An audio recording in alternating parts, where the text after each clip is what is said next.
Hi, everybody. Welcome to Odd and Untold, the podcast where we talk about all things strange and spooky. This is episode 33, and I'm joined once again by my frequent guest and co-host and guest co-host, I guess, at this point, my buddy John. Thanks for Hi, thanks for joining me again, brother. thank you for asking me again. Oh, of course. We've teased this show in the past. We have lots of stories to tell of just weird things. And this week is no different.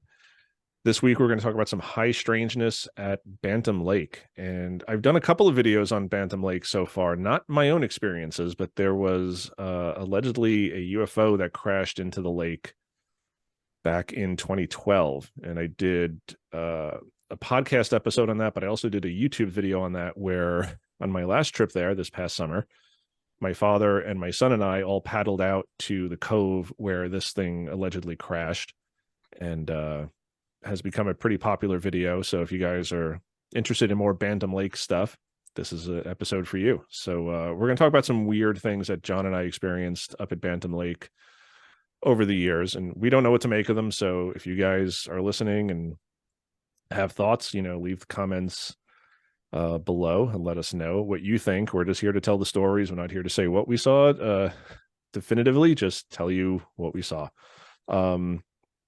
So I guess we'll start at the beginning. I'm going to share the screen here for anybody watching on YouTube and just give everybody just a little glimpse of Bantam Lake, and I'll do a little history. So Bantam Lake is the largest lake in Connecticut.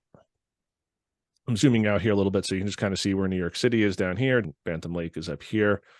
So west of Hartford, north of New Haven.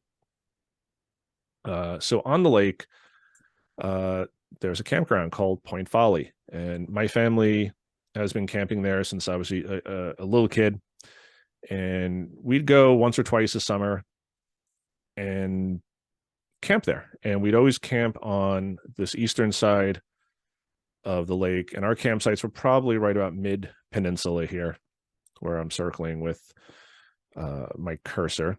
The UFO that I was talking about allegedly crashed in this Kilbourne Cove here, so pretty close to where we camp. We weren't there when it allegedly crashed, so don't take anything from that. So if you could just Kilbourne Cove and Point Folly, I mean, if something's going to happen, where is it going to happen? Yeah. Yeah, exactly. And I mean, the lake is huge. If I zoom out here, I mean, this thing could have crashed into the town. I mean, the town is right here north of the peninsula, and there's homes dotting the lake, a lot of summer homes. People are often on the lake motorboating and jet skiing and just having fun in the lake. This could have happened during the day. It could have easily, crashed on land and done some real damage. I don't think it was a UFO. The lake at its deepest point is 25 feet. On average is about 14 feet. We went out to Kilbourne Cove, and even like right in the middle here of the two land masses where we thought it would be deepest, I was dropping a magnet on a rope, and it was about 8 feet on average, 7-8 feet. So the first story I want to tell, so back in high school, as I said, my family would go on these vacations. So back in high school, when John and I first became friends, he started coming on the trips with us as a family friend. And he has mentioned before on the podcast that he kind of grew up around my family. In my family, came on vacations, was over many nights for dinner, many weekends. So he came on this trip with us. Which I am very grateful for, all that time that I got to spend with your family. Always welcomed me, and it was always very special. Still very special memories that I have. Yeah, it was great times. We loved having you around. My parents always still ask about you, and we've talked off air that we all have to hang out this summer. You got to come to my parents' house for one of our barbecues or something. Yeah, So, that would be great. yeah, definitely. So John started coming with us, and there was one year, and again, these things happened so long ago, over 30 years ago, where we were trying to off air pinpoint the year, and we think we narrowed it down to 1990. We were around 16. And I'm going to bring up the satellite view here. So our campsites, here's the bathrooms, and you kind of walk down a trail, and then our campsites are right about here. So right where this little crook in the road happens. So John and I had taken my little brother and his friend, Jeff and Andrea, down to the water. They wanted to throw rocks in the water. They were probably 5 or 6 at this time, and they were throwing rocks in the water. So we were down on this. The peninsula is raised, and you have to kind of scramble down some rocks. It's fairly steep and treacherous, but you can get down to the water. And then there was like a beachy area, and it's not sand as we know it. It's more of like a sandy sort of silt. And the kids were there just picking up rocks and throwing them into the water. Suddenly, a pretty fierce storm rolled in. Lots of rain, thunder, lightning, just kind of out of nowhere, as it does when you're up in the mountains like this. And we wanted to get the kids back to safety, so we scrambled them back up the rocks, back to the camp. I was kind of helping my dad put some tarps on the tents. The storm was over in about 10 minutes. So just by the time everybody got the tents covered and shelter up to protect us from the rain had stopped and the storm had moved off and the sun was out again. So we all kind of laughed. And of course, the kids wanted to go back down and throw rocks in the lake again. So John and I took Jeff and Andrea back down to the water. And so again, about 10-15 minutes of time has elapsed. And this is not a big peninsula. I mean, you can see the dirt road here. Our campsites are right about here. You have the dirt road, you cross it, and right down in here. So when John and I got back down to the water, we noticed something really strange, and it's hard to describe. And at first, it doesn't sound like much, but the more we looked at it and spent time there, the more it bothered us. It was the sand again. Like I said, it was a very sort of smooth, silty, sandy beach, and the sand was wet, and then it was made even more wet from the rain. Obviously, it was a torrential downpour, so you had this completely soaked, wet sand. And right where we had been throwing the rocks, there was this fairly large gouge taken out of the sand, and it was, from what I can recall, probably a little over a foot to maybe a foot and a half wide, and maybe an inch and a half, 2 inches deep, depending on where it was. And it had just looked like the sand had been sucked up out of the ground. Like it was just gone. And we were the only ones down there. And again, even at the time, in our 16-year-old minds, we were trying to figure out what could have caused this and trying to debunk this and say, well, not debunk it, just explain it and say, could somebody have, pulled a boat out of the water? And it would have been too small and narrow of a boat to get out of the water, maybe a jet ski, but there's no way anybody could have hauled a jet ski up those rocks. And again, this was right across from our campsite. We would have seen, even in the chaos of trying to throw the tarps up, we would have seen somebody hauling up a boat or a jet ski. It was just very weird. And again, you'd think if someone pulled a boat or a jet ski up, the sand would have been smooth. It would have made an indentation in the sand as the boat was dragged. But this had looked almost like, and John and I were talking about this off air, but it's almost as if you see a piece of concrete and somebody kind of chisels it out and just pulls it out, and the sand where it was missing was all jagged. And so it wasn't done with a shovel. We joked at the time that it almost looked like some sort of sea creature like reached onto the shore and like pulled its tentacle in, maybe trying to grab something from the shore. But we couldn't really explain it. And John, I know you mentioned off air that like it didn't even crumble. Like the sand, it was wet and it was fairly deep and fairly wide, but the sand hadn't like even crumbled back into the hole. It just, which you'd think would happen if someone or something had pulled the sand out. Like it was just almost as if something sucked the sand out or beamed it out. Like it was just missing. It was like missing sand, and there was no sand on either side of it. Like Yeah, weird. it didn't seem to make any type of sense at all. I mean, especially with wet sand, it just collapses in on itself. And this was just missing. And it looked like it could have been normal if it were a rock. if it was just rock and someone had chiseled into the rock, but it was very clearly wet sand, and it was just all the sand was just missing. It was so, I mean, it almost seems completely ordinary, like you would never notice something like this, and yet super strange at the same time. Yeah, and it was just one of those things that once we walked down there, and I remember we tried to get the kids out of there because we were kind of freaking out. We were just like, "What is this?" It was clearly noticeable, clearly visible, and again, I don't know what to make of this. I'm not saying this is paranormal or this was aliens or this was a lake monster. There's clearly no lake monster in Bantam Lake, but it was just really unsettling to just because again, you see it at first, and your mind at first is saying, "Oh, somebody pulled a boat out of here, or somebody was digging," and then your rational mind kicks in, and you say, "Well, this is our campsite. Nobody else was down there except us. Nobody could have gone down there and come back up without us seeing them. It wasn't a boat because it wasn't smooth. It didn't compress the sand. The sand was missing, and it was a lot of sand missing. Like I said, this was probably a foot and a half wide, an inch and a half to 2 inches deep, and probably 5 or 6 feet long. And it went into the water, which is why we kind of joked that like some sort of tentacle had come out of the water and just pulled it back in because it led into the water. Yeah, it was definitely like a lake beast.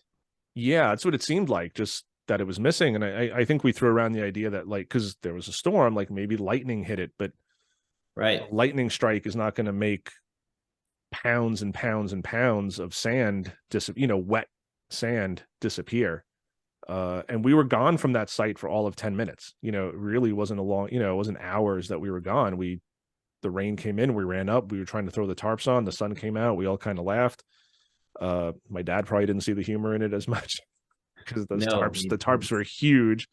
And it's a lot of work trying to get the tents all covered because it wasn't just his tent, it was like my tent and my brother's tent. And um and if it were a lightning strike, I mean, we were, as you can see here, just really right across the road.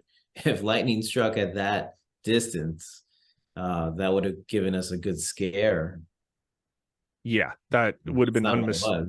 right. It would have been unmistakable. That would have been a bolt right in front of us, and it would have been Yeah. loud, and it would have been super dangerous. I mean, it was torrential rain, and there was thunder and lightning, but the thunder and lightning were distant. I mean, which is why we were kind of scrambling to protect the campsite and get everything back in the car and get the kids inside. Um, but there was no lightning strike right there, so it's always one of those things that bother me because it's as someone who's into the paranormal and the unexplained and such things, I don't even know how to classify that. Like it's just one of those like Fortean things, like from Charles Fort, like frogs falling from the sky, or like weird things that seem to involve nature, but are sort of unexplainable. Like how do you have like frogs falling from the sky, or unless you go to like a biblical explanation. um but it was just like this missing sand. um and I think we did try to call my dad's attention to it, maybe some of the other adults there, and they're partying, they're camping, they I don't think anybody paid much attention to it. My dad may have seen it and said, "Oh, that looks weird." um Yeah. That was I, it though. that was it, but and again, it's just I understand, it's kids down there playing, and there's all right, there's a hole in the sand, and maybe you and I should have made a bigger deal out of it, but we didn't. At least not to anybody else. I mean, internally, we were kind of freaking out. I remember we did try to get the kids away from there because it was just like let's go to a different part of the lake and throw rocks because this was weird. It looked, and again, I'm not saying that's what it was, but it looked as if something reached out an arm or a tentacle from the lake and smashed it on the beach and like dragged its claws, and just that sand was missing. But again, the sand around it was not disturbed. It was just like you said, it's almost like a rock, like you have a big rock, and for whatever reason, the weather, or someone chisels it, like just a section of that rock just pulls away. You have a brick and it's this perfect brick, and you drop it and part of the brick cracks off, and now you have this gouge in the brick. that's what it looked like, because it was just wet sand, and it it was weird. It looked like something sucked it up or beamed it up or clawed it away. And it's just one of those weird Bantam Lake stories that has always stuck with me. And I've never been able to explain it. And as I said off the air to you, John, like if there's anybody out there, a naturalist, a biologist, anybody who can explain this phenomenon of why the sand would just disappear like that in a matter of minutes, there was nobody else down there. The kids weren't digging. There's all, pounds and pounds of sand are missing. And of course, over the next few hours, the waves from the lake kind of eroded it away, and it went away. But it was, I remember we were just really disturbed by it at the time. So It was really strange. I mean, I've never seen anything like that before or since. And I love vacationing on the Jersey Shore, and the sand does not behave like that. It's just very strange. yeah, and I think that's what really got to us. It's one of those like real subtle things that your brain sees something, and at first you're just like, oh, okay. But there's like this little tickle in your head, and it just won't go away, and it's telling you there's something wrong about this. Like sand doesn't behave that way, and it wasn't a boat, No. it wasn't a shovel, it wasn't kids kind of kicking the sand or digging in the sand. I mean, everyone was accounted for. And I remember where my tent was at that time. I mean, it was my dad and I were facing the lake, and the little entry point down into that part of the lake shore. Like again, I would have seen anyone going down or coming up, because we used to be kind of, there's like an unspoken rule of camping there, is that the little pathways down to the lake in front of your campsites are yours. Like you don't go to someone else's campsite and go down to the lake from their campsite. It's rude. And us as city folk, from New York City and Brooklyn at the time, like anybody, and you probably remember this, just anybody who would kind of walk along and go down those steps down to the lake, like we'd all kind of, hey, what are you doing? There was a suspicion. There was kind of this territoriality. So it was almost like we were just hyper aware of anybody going down our entry points to the lake, down those little paths. And so again, I really feel like we would have noticed that. We would have noticed within those 10, 12, 15 minutes. I mean, it really wasn't a long time. We would have noticed somebody going down there or coming up from there. So, or, the other explanation is someone is walking along the shoreline from another campsite, decides to stop there in the middle of a violent thunderstorm, for some reason, dig out the sand that way for reasons unknown, and then keep on walking back to there. I mean, it's just, and again, the shoreline is not easy to navigate. You have like little patches of beach here and there, but for the most part, and this is a glacial lake, this is a naturally formed glacial lake. There's rocks and boulders everywhere. I mean, you can easily twist an ankle. Just getting down to the lake can be difficult. And I remember you and I just kind of helping Jeff and Andrea down, just like, because they were little kids, and, we'd go down and kind of pick them up and bring them down to the water. So again, not saying it's paranormal, just one of a few unusual things that John and I have experienced at Bantam Lake. So again, if anybody has any thoughts or ideas as to what this is or has an explanation, I would love to hear a normal explanation, because again, it's one of these things that kind of haunts me. Not terrifies me, but it's a little weird, and I just can't explain it. And again, even at the time, we just felt it was a little unsettling. Yeah, it seems like a small thing, but we were 16 years old and we have never forgotten about it. To me, it almost seems that it would make sense if the sand in that area was frozen and someone took a chisel to it. That's the only way that it seems like it could happen. But, this was a summer vacation, so that doesn't seem that it was possible. But that's the only way that, looking back at it, how else could that have happened? Yeah, and that's a good, I mean, that's what it looked like. It looked like just like if it was frozen, or if it was concrete and someone just took a sledgehammer and broke out a path into the water and just took those chunks of sand or rock, if it was frozen, or cement, and just taken those slabs and made off with them. Because again, the sand itself was gone. It wasn't compressed. It was missing. And there was Yeah. no pile in the water. Like I remember we went down to the water just to see if there was, again, if something did drag the sand in, you'd think that there'd be a pile of that sand. The sand has to go somewhere. Right. And it's just like missing sand. So I don't know if this is a new Fortean phenomenon, missing sand, not missing time, but missing sand. Yeah. I don't know if anybody else has experienced this or knows what may have caused this. We'd love to hear, because it would put our minds at Absolutely. ease. We're not looking for a paranormal explanation here. It's just a weird thing that Oh, happened, and we would love an explanation. So, yeah, agreed. is there anything I'm missing about that story before I move on? No, that seems that matches up with my memory of that afternoon pretty well. All right, cool. So, uh, we'll move on to the next story that you and I share together, because then the story after that is really more your story. Um, so this next story, this happened. We're having trouble with the date, but probably 93 or 94. So a couple of years Yeah. later, because John did not come camping with us for too many years. It just wasn't really your jam. Yeah, it wasn't a perfect fit.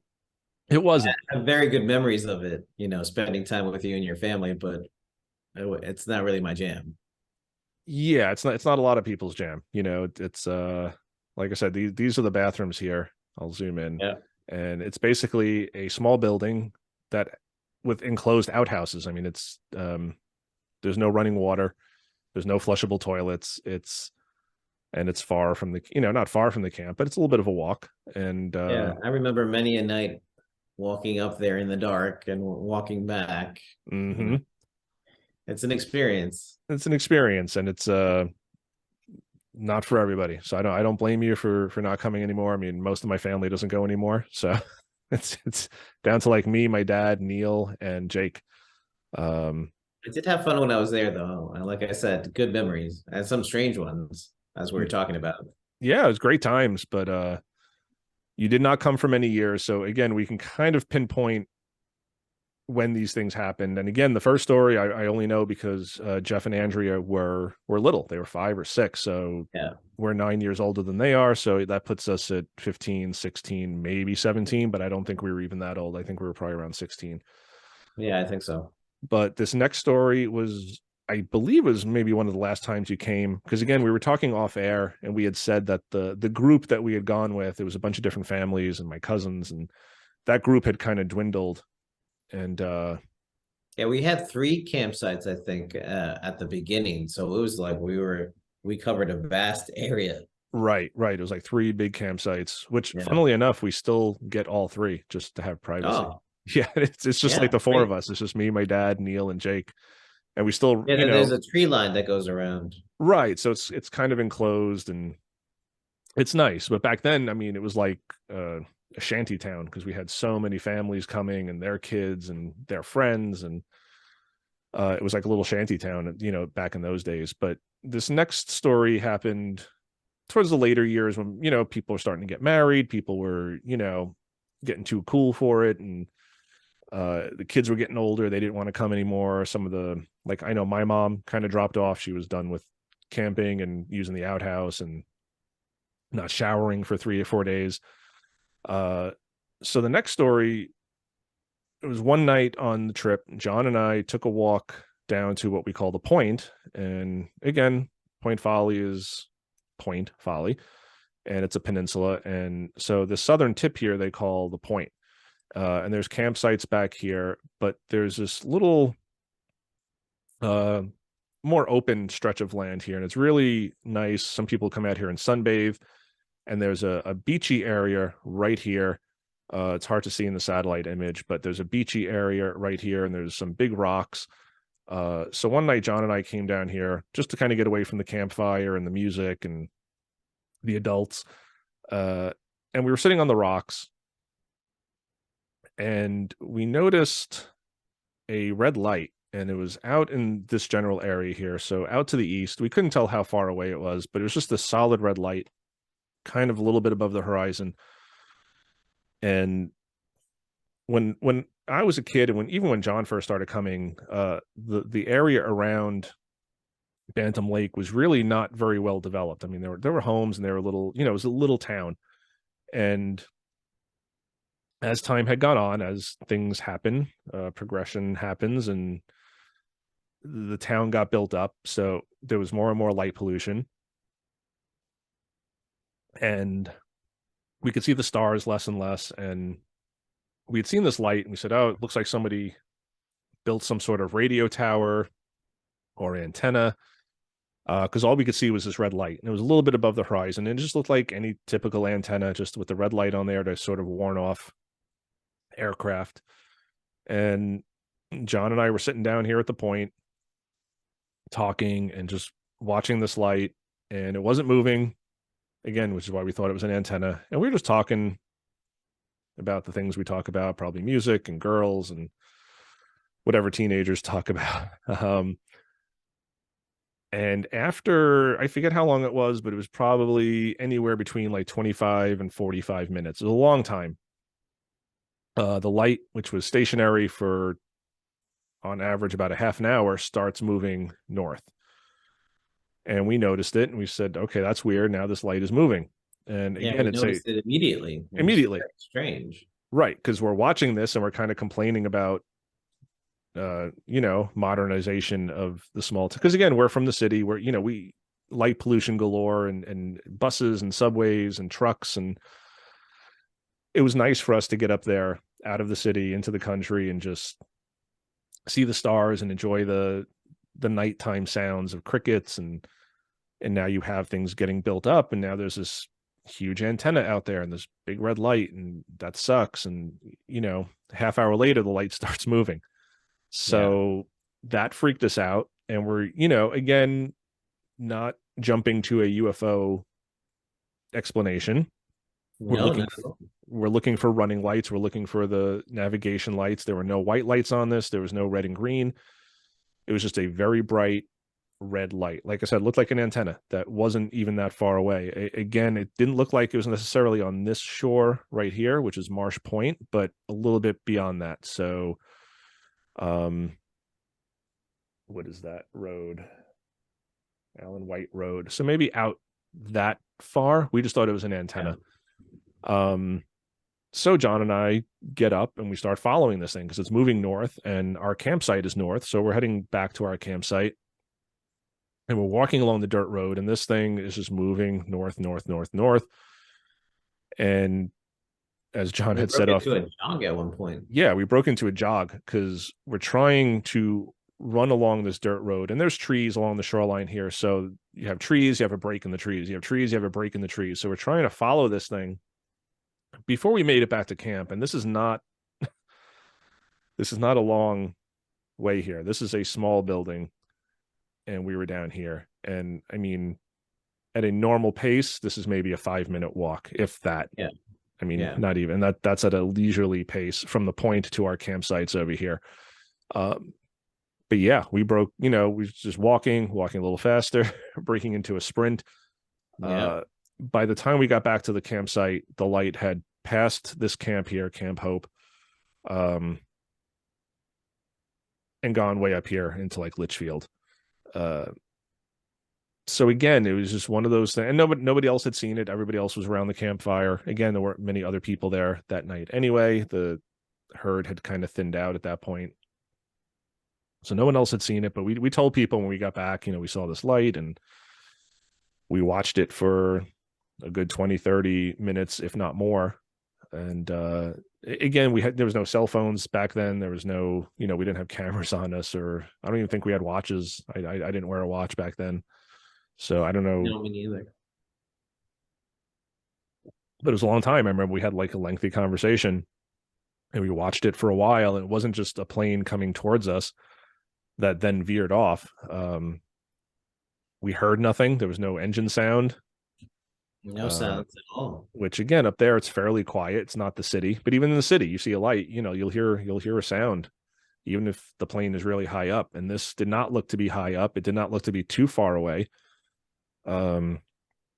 This is in the time before drones. You're talking 29, 30 years ago, depending on how old we were. It could have been a prototype drone. It could have been a military craft. I mean, over the years, we've seen some military airplanes fly over, some A-10 Warthogs and things of that nature, but this thing made no sound. It was just a red light. It didn't blink. It didn't have any of the lights on it. It sat there for much longer than any conventional aircraft should have, and then it just kind of zoomed off faster than we could keep up with it. It was really fast. Really fast. And again, we're not saying it's an alien spaceship, just UFO in the sense that it was unidentified and it was flying and it appeared to be an object. So a UFO in that sense. But yeah, we still don't know what it was, but it was just one of those weird experiences where we were not out there looking for anything. We weren't expecting anything. We were just talking, getting away from the adults, and saw this thing, commented on how it sucked that they're building up the area. There's this big antenna out there now, and then half hour later, the antenna decides to move. So it's very strange. Yeah, very strange indeed. So again, if anybody has any knowledge of military installations near Bantam that may have been testing, flying, anything weird in the sky back in those days, so maybe early to mid 90s, we'd love to hear about it, because again, we don't know what it was. Now that it's been declassified, of course. Hopefully by now it would have been 30 years ago. Mhm. You would hope that it would be declassified, and that's what I'm saying. It could have been a drone prototype. It could have been something the military was testing and didn't think too many people would see it, and we saw it. So, and there really wasn't much of an internet back then, so it wasn't like we can go online and, hey, does anybody else report seeing anything, or could we make a report? We just kind of chalked it up to, okay, we're outdoors, we're looking at the night sky, and we saw something weird. So there you go. Yeah, if we had phones, it would have been much different, because there would have been time to document what happened on the shore. We could have gotten something on video, but it was a different time, so missed opportunities. Yeah. And again, we went up there kind of to disconnect, and not that we even had that stuff available to us, but even if we did, we probably would not have had, I mean, we probably would have had cell phones on us, but nothing else. But after we saw it starting to move, we could have maybe taken out our cameras, and again, what would we have caught? We would have caught a red light in the distance moving, which could be anything. Doesn't mean it's a ship from outer space or aliens or anything like that, but just an odd experience. And again, I've been camping there for years, and I'm not seeing UFOs every single time. I've been going there probably since I was 4 or 5. My parents started taking me there, and just every summer, sometimes twice a summer, especially when I was younger, we'd go once in July, once in August. And I remember even in the apartment, like between July and August, we used to keep all my dad's camping gear, the tents and the coolers and stuff, around the corner at my Aunt Polly's apartment building. She had a bin in the basement. But those years that we'd go twice, my dad would just keep the tents and the coolers and all the stuff in that hallway between the front 2 bedrooms and then the rear of the house. And you, like, just for that month, you're just kind of walking past in the hallway, just kind of turning to your side to walk past all the tents and the coolers and stuff. So yeah, there were some years we went, twice a year. So I've been up there a lot, and that was probably the only weird thing in the sky I've seen there. So it's not like it happened all the time, and we weren't looking for it that night, but we saw something. Yeah, and then I saw something else sometime later. Unfortunately, you weren't with me that time. And How do I describe this? we believe this was a different trip, though, right? This was not the same trip. Yeah, Because I think when you had this encounter, I think there were more people there. So I tend to think that this is sometime between the gouge in the sand and the red light that we saw. So maybe in like an intervening year. I don't know. I'm just guessing at this Yeah. point because it all kind of melds together for me now. But I'm sorry, I didn't mean to interrupt you. But No, it's fine. I was trying to wrap my head around what year it was as well. And I think you're right. I think it was in between those two things. And there was one particular night where I just wanted a little time by myself. That's the thing about camping, when you're with people, it's not like you can get away from them. And I love your family, but I just wanted a little, just stretch my legs, breathe in the night air, whatever. So I go down to the shore and I look up at the sky and there was no moon, so it wasn't particularly bright out. A couple of stars here and there. But in the distance, I do see several red lights. And, I didn't think anything of it at the time because, I'm a city boy. So I don't know what is supposed to be up in the sky. I don't know what color and, things appear because of pollution or anything like that. So it's like, I just figured they were stars. At some point, they started to move and not in the way that we saw later. What we saw was just still and then it bolts in one direction. Uh, these other red lights that I saw were still at the very beginning and not for half an hour. I mean, it was much less. Maybe like I looked up, I saw them, it's like, oh, look at these red lights. But then I saw them start to move around in all sorts of directions. And to this day, I don't know what it was. I don't know if it was related to what we saw later on, but it certainly left an impression. I've never seen anything like that since. And I know we're talking about this other incident, but the other incident was still and then moving in one direction. This was just they're going all around. And I don't know, you could probably imagine fireflies doing something like that. But this was not fireflies. This was at a great distance where I believed what I was looking at the very beginning were stars. And then they just start moving around and it's like they're dancing around up in the sky. And I've mentioned this before. I've never been, while I lay no judgment on this, I've never been into drugs or, getting altered in any sort of way. So I was in my right mind just by the shore, minding my own business. And I started seeing something that was very strange in the night sky. And again, like you were saying, I don't know what it was. It's just something that I saw that is unexplained. yeah, and I remember you telling me when you saw, like, because you went down there and you came back, and we're friends. I could tell that you were disturbed by what you had seen. You weren't thrilled about it, as is often the case when people see things they can't explain and startle them. And I just remember you talking about how they were just kind of like dancing around each other and just moving in like these weird ways.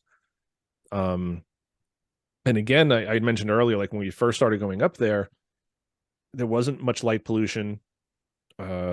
We could see satellites, we could see the Milky Way on clear nights.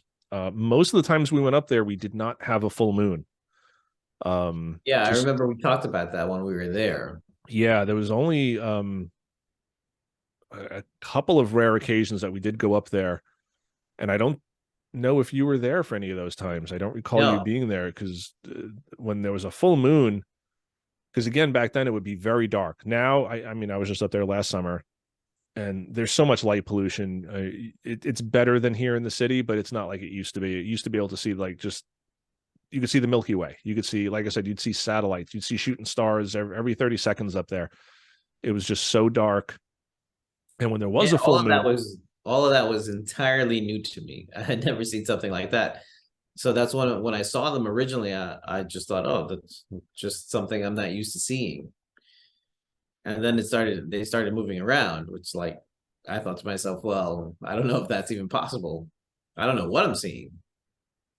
yeah, and we used to, sit around the campfire or whatever, and we'd look up in the sky and see the satellites, and you could see them, and they'd be just so tiny, and they look like a really distant star, but they'd be moving. But again, it would be in a very fluid straight line. It's satellites don't dance, they orbit. So they're just moving as they move. And you'd see satellites, you'd see some planes high up in the atmosphere.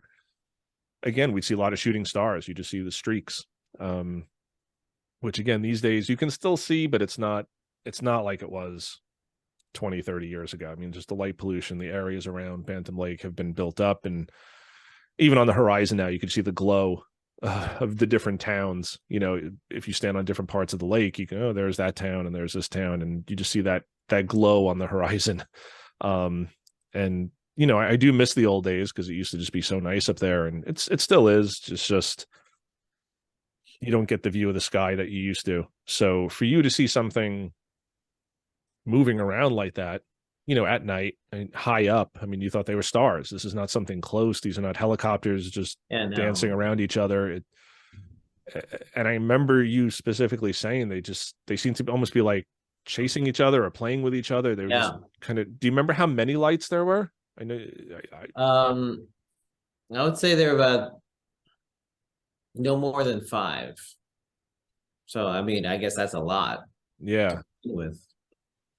And I remember going up there. It was the first time I saw a satellite.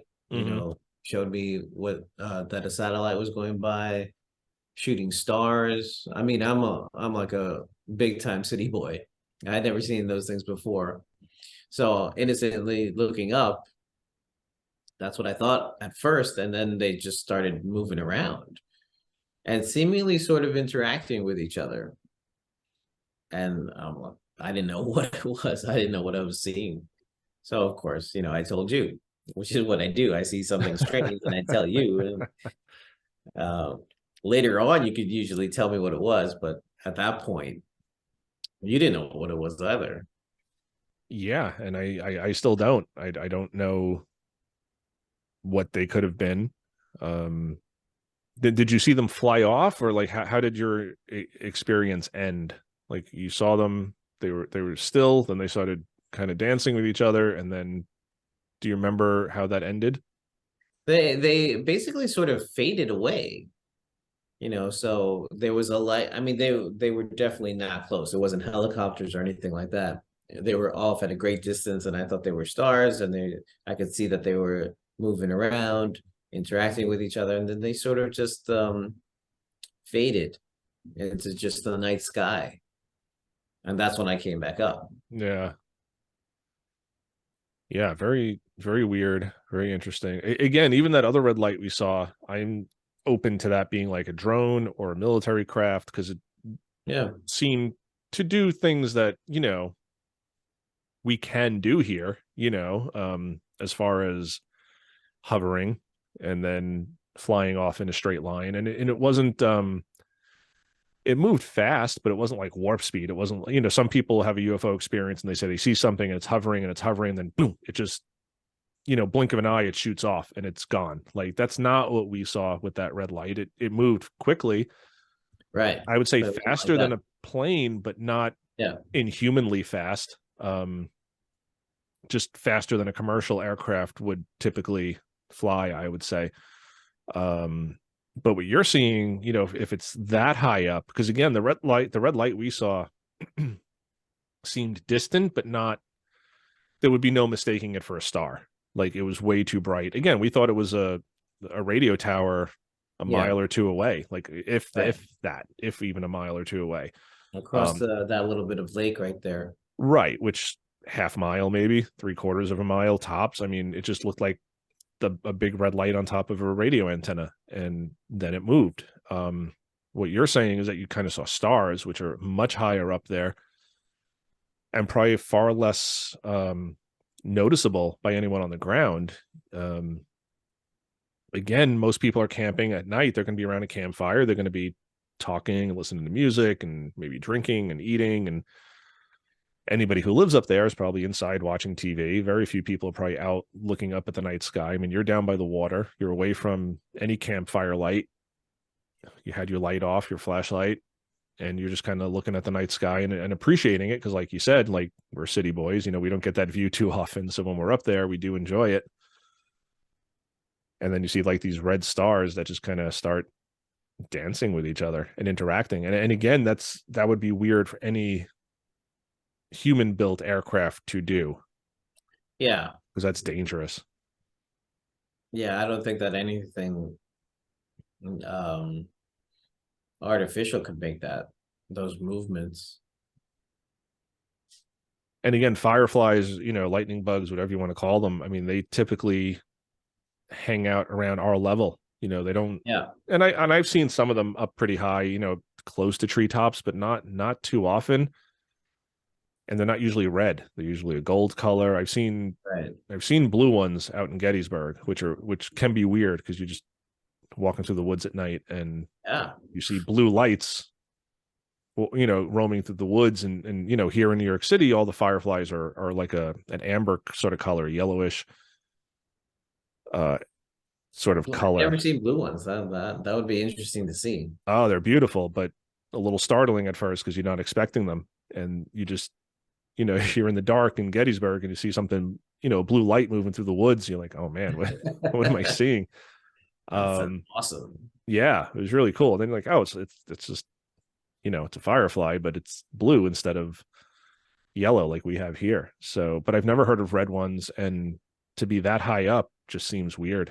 Like, and I think you would be able to tell the difference between like bugs and something that you initially mistook for stars. Yeah. It's really strange. Yeah. And again, I'm not claiming that it was UFOs either. I don't know what it was. Yeah, and I've actually gotten comments on this channel because people keep questioning me and they say, well, why don't you say evidence? Why don't you say what it is? And I don't like using the word evidence, because I did a show 2 weeks ago about the matron's house where we had the footsteps, and I wouldn't call it evidence. And I had a few people separately who don't know each other sort of question me about that and say, why do you avoid calling it, like, isn't it evidence? And I'm like, I don't like using evidence in this context. Like, perhaps it is evidence, it's not proof, but I think in the paranormal field, a lot of times when you say evidence, people hear proof. And I don't want to confuse anybody. I mean, I'm fairly skeptical. I've had enough of my own experiences, as have you. I like to think that we are both pragmatic people, practical people, reasonable, logical people. Yeah. But when we have experiences we can't explain, that's how I like to say it. It's an experience. It's something I can't explain.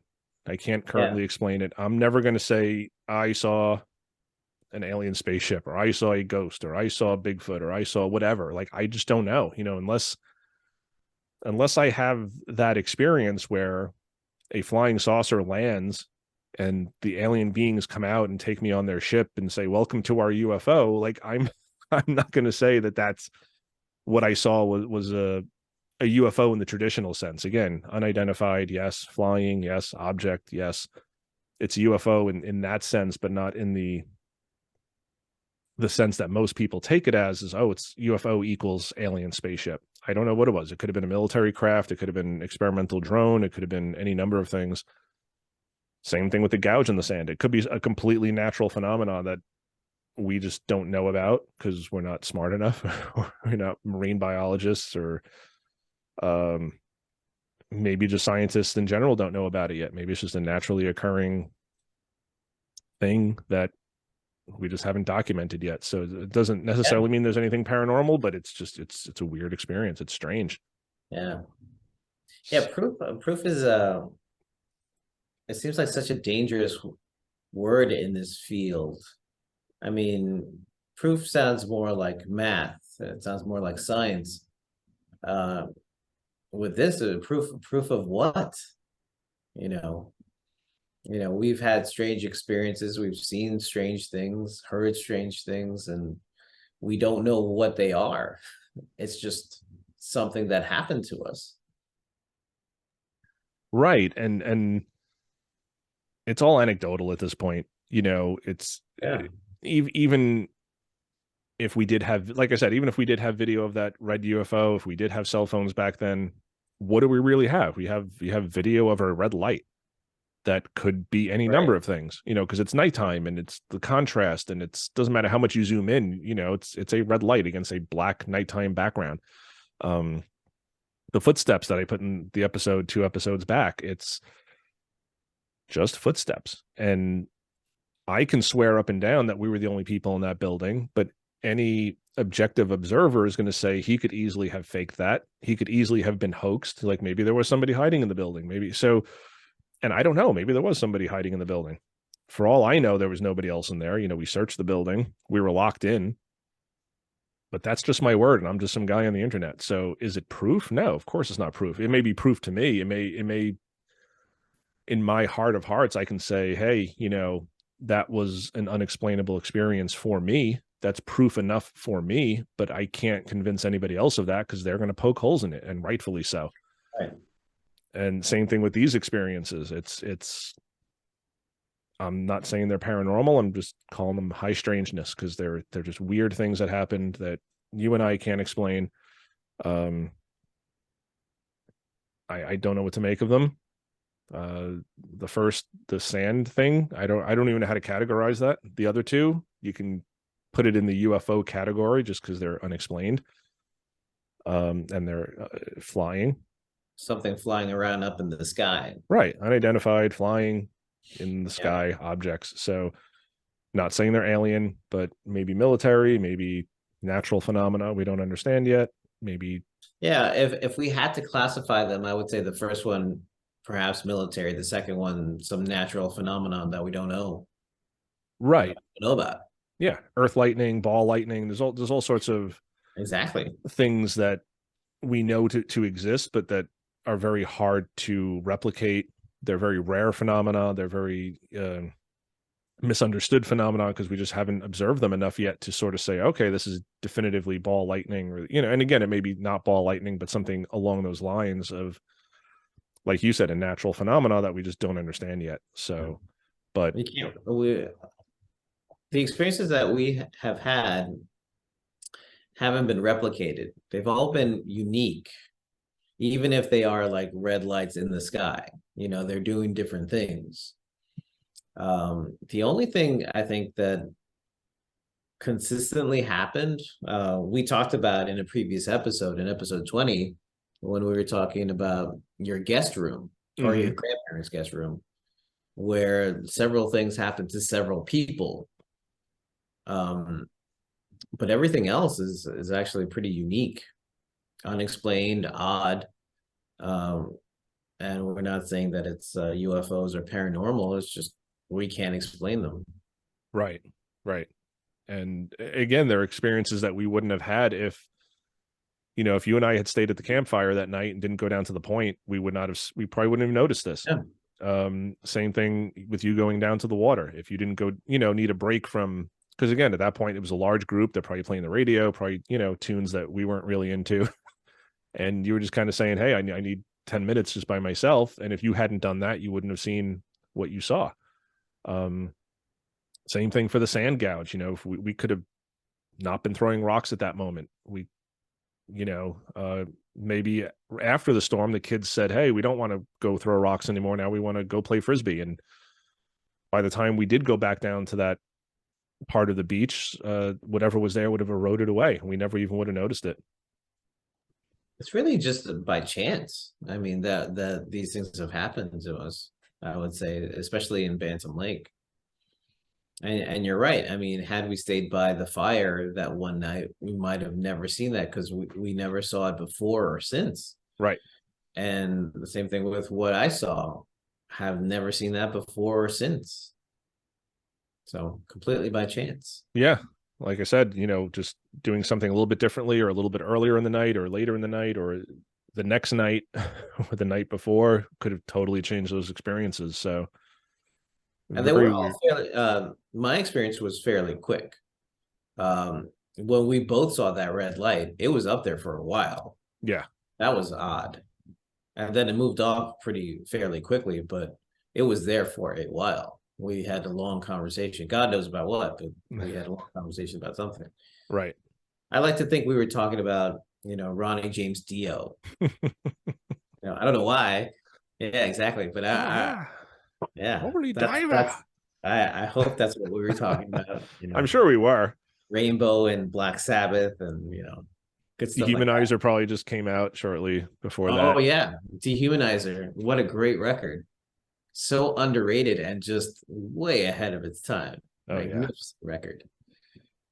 Yeah, so but that's what we would talk about back then, and again, it wasn't something we were looking for. We weren't looking for Yeah, UFOs, and no, a we lot of weren't looking people, for anything. yeah, we just thought it was a radio antenna. So, um, so one last quick little story before we wrap up for tonight, and I sent this to you in the notes before, but there was one Yeah. time before you started coming, um, my dad and I were down at the water at Bantam Lake, and like I mentioned, it's a glacial lake, so there's a lot of big rocks and boulders down there. So we went down one time, probably to fish or to swim or whatever, and there was a starfish on one of the rocks, um, fresh. It wasn't dead. Um, it didn't look too lively, but there it was. And we're looking at it. My dad's like, starfish don't live in fresh water, and I've Googled this, and they don't. Like I said, and this is a freshwater lake, um, far from an ocean. Again, I'll zoom out here, and it's not inconceivable that somebody was at the ocean. I don't know if you're finding many starfish in Long Island Sound or up in Cape Cod, but then you're talking a couple of hours drive to Bantam Lake, and again, not inconceivable that a child um, took home a pet starfish, in a bucket of salt water, brought it to Bantam Lake, and decided to place it in Bantam Lake. But it was just a very odd thing to see, a starfish in a freshwater lake. And I think even at the time, my dad and I kind of joked like, "Oh, it's some sort of alien creature, and maybe we shouldn't go near it." It's the thing that made the gouge. Yeah, it grew up into a large starfish, and Yeah. didn't like us throwing rocks at it. So during the storm, it was No. like, "Stop it!" and gouged out the. And Yeah, it was so it meant to get us, but it's a starfish. So it starfish was super slow. very super slow. We left and it's like, oh, missed my chance. And then it retreated. That is a good theory. I didn't even connect those two earlier, but Well, yeah, it matches the timeline, before we started going, and then we were both there and we're throwing rocks at the thing. Of course it's gonna be angry. yeah, that's the only theory that makes sense. We've solved We we've, just solved it. we just solved it. It's a giant, freakish, mutant freshwater starfish of Bantam Lake. Um, but yeah, that always stuck out to me too, to seeing the starfish there. It's just, again, one of like those weird things that just sticks with you, that is probably Yeah. completely innocent, but it always just kind of, it always occupies space in some deep recess of your brain of like, remember that starfish we found at the lake? What the hell was that about? Yeah, it's just you can't let it go for some reason. And it's not like you obsess over it, but it's like, it's back there somewhere. And then it comes up every once in a while. That was pretty odd. Yeah. Yeah. So lots of weird things, but I figured I'd end on that little funny note. And then you tied it all together. So thank you for that. Yeah, so there That's we go. awesome. Yeah. Have I missed anything? No, I think that's those were all the things that we wanted to talk about Yeah. for Bantam Lake anyway, for the times that I'm sort of affiliated with. Like Yeah. Starfish happened before me, but everything else was around the time, like a 4 or 5 year stretch when I started going with you guys. Yeah. I'll tell one more story. And this is Oh, after you great. stop. This is after you stop coming. So this was, God, had to be probably 2011 or 2012. So it was me, my father, Neil, Jake, Neil's wife, Lynn, Mhm. and Laura. And we're sitting around the campfire one night, and I think Jake had already passed out, but we see these orange lights coming from the west and going towards the east. And um, we're all seeing them, like, what the hell is that? So there's one, then there's a second one, there's a third one, and they're just floating like very slowly, just orange lights. They're flickering. Again, no other navigation lights or blinking lights or anything. And then they came closer to us, and we realized they were Chinese lanterns. So, Oh, but they were the freakiest looking thing. Like when they yeah. first, because they, the middle of the peninsula is just kind of all wooded, so they kind of just come out of the woods. There's just these orange lights that a little bit above the treetops. They're not too much higher, but they're not in the trees, but they're not much higher than the treetops. And it's just, we didn't, I mean, we weren't even thinking UFOs. I just like it was like something out of Poltergeist, like when the lights come down the stairs. Yeah. It was just freaky like that there was just one, and then there's another one, and then there's a third one, and they're just like coming towards us, and we're like, what the actual fuck is going on right now? And then as Yeah. they got Pretty closer, we weird. could see that they were just, it was flame, and they were just Chinese lanterns. um but freaky story. But again, just to show that like not everything that happens up there is weird. I'm not trying to say that Bantam Lake is haunted or paranormal or I've said this on the podcast a few times before. Like, you spend enough time outdoors and you look into the sky, you look into the woods, you're going to see some weird stuff sooner or later. Yeah. It'll happen. It'll happen. And again, it doesn't mean it's paranormal, but you're going to see things that you don't recognize, that you can't explain, and that will startle you, freak you out a little bit. So figured I'd throw that last story in there because we thought we were having another UFO encounter, and it just turned out to be Chinese lanterns. Yeah. I'm sure it's really beautiful. Oh, they were, once we figured out what they were. But at Yeah. first we were just like, the hell is happening here? Very strange. All right, brother. Well, again, I thank you for joining me. This was a good episode. Thank you for asking. It's always good to have corroboration on some of my wacky stories. Yeah, that's always good. Yeah, it's not just me telling stories that no one else was there for. But Right. the fact that you experience, especially the sand gouge, that's a hard one to explain to people. Hard one to explain at all. And You know what? I think we need to expand our friend group. So if there are any marine biologists out there, physicists, we need your help because yeah, we don't understand natural world. yeah, definitely. If anyone can explain this stuff, we'd love to hear your Yeah.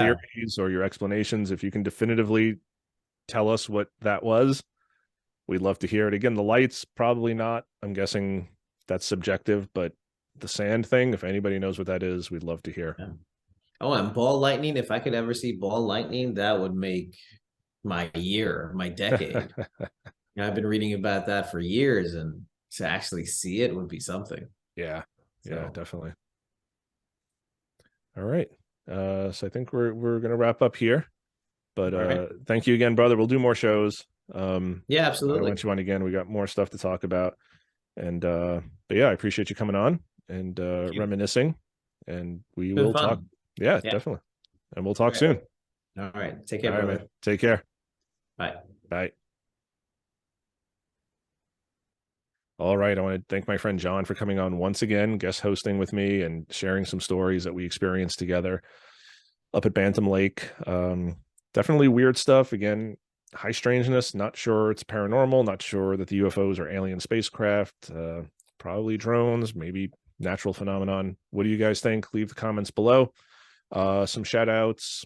Lovely Rebecca, Christy, Josh, Scott. Thank you guys. You guys always help me out in a pinch, and you shows nothing without you guys.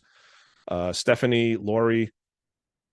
Lori comments a lot on YouTube. So, Lori, thank you for being a listener. And we'll see you guys next week.